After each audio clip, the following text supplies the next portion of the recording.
एक दृष्टिविहीन सर्प मरकर कुंभ राजा की रानी की कुक्षी से अवतरित हुआ। उसका नाम नागदत्त रखा।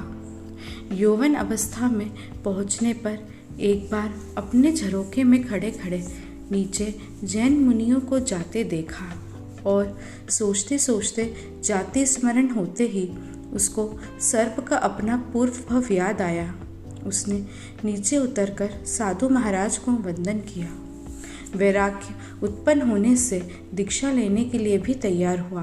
माता पिता ने उसे बड़ा समझाया, पर किसी की बात न मानते हुए महाप्रयास से उनकी आज्ञा लेकर उसने सद्गुरु से दीक्षा ग्रहण की।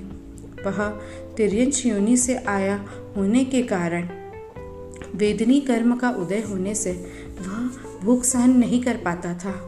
इस कारण एक पोरसी मात्र का पचकान भी उससे नहीं करा जाता था। ऐसी उसकी प्रकृति होने से गुरु महाराज ने योग्यता जानकर उसको आदेश दिया कि यदि तुझसे तपश्चर्या नहीं हो सकती तो तुझे समता ग्रहण करनी चाहिए। इससे तुझे बड़ा लाभ होगा। वह दीक्षा का पालन भली प्रकार करने लगा, परंतु हर रोज सुबह में उठकर एक गड़ुआ भरकर कुर चावल लाकर रोज उपयोग करे तभी उसे होश आता था। ऐसा हर रोज करने से उनका नाम कुरगड़ू पड़ गया। जिन आचार्य ने कुरगड़ू से दीक्षा ली थी उनके गच्छ में अन्य 4 साधु महातपस्वी थे। एक साधु 1 माह के लगातार उपवास करते, दूसरे साधु लगातार 2 माह के उपवास करते, तीसरे साधु 3 माह के उपवास के बाद पारणा करते थे और चौथे साधु 4 माह के उपवास बिना रुके कर सकते थे। ये चारों साधु महाराज इन कुरगड़ू मुनि की नित्य खाओ कहकर हर रोज निंदा करते थे, परंतु कुरगड़ू मुनि समता रखकर सह लेते थे। उन पर तिल मात्र द्वेष नहीं करते थे। एक बार शासन देवी ने आकर कुरगड़ू मुनि को प्रथम वंदन किए। यह देखकर एक तपस्वी मुनि ने कहा, तुमने प्रथम इन तपस्वी मुनियों की वंदना न करके इन तुच्छ मुनि की वंदना क्यों की? तब शासन देवी ने कुरगड़ू मुनि की स्तुति करते हुए कहा, मैं द्रव्य तपस्वियों की वंदना नहीं करती, मैंने भाव तपस्वियों की वंदना की है।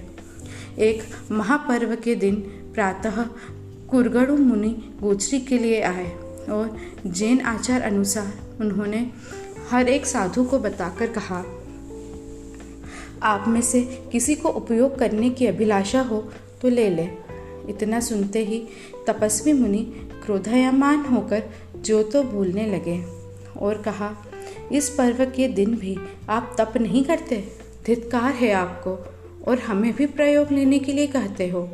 इस प्रकार लाल पीले होकर क्रोध से हाथ धो कहकर उनके पात्र में थूके। फिर भी कुरगड़ू मुनि को बिल्कुल गुस्सा नहीं आया और मन में सोचने लगे, मैं प्रमाद में गिरा हूँ, छोटा सा तप भी नहीं कर सकता, धिक्कार है मुझे। ऐसे तपस्वी साधुओं की योग्य सेवा भी मैं नहीं करता हूँ। आज उनके क्रोध का साधन मैं बना। आत्मनिंदा करते हुए पात्र में रहा आहार निशंक रूप से करने लगे और शुक्ल ध्यान में चढ़कर तत्काल केवल ज्ञान पाया। देवता तुरंत दौड़े आए और उनको सुवर्ण सिंहासन पर आरूढ़ कराकर केवल ज्ञान महोत्सव मनाने लगे। चारों तपस्वी मुनि अचरज में पड़ गए और अहो, ये सच्चे भाव तपस्वी है, हम तो सिर्फ द्रव्य तपस्वी ही रहे, वे तिर गए, धन्य है उनकी आत्मा को। ऐसा कहकर केवल ज्ञानी कुरगड़ू मुनि से क्षमापना करने लगे। त्रिकरण शुद्धि से उनकी सच्चे भाव से क्षमापना करने से उन चारों को भी केवल ज्ञान का प्राप्त हुआ।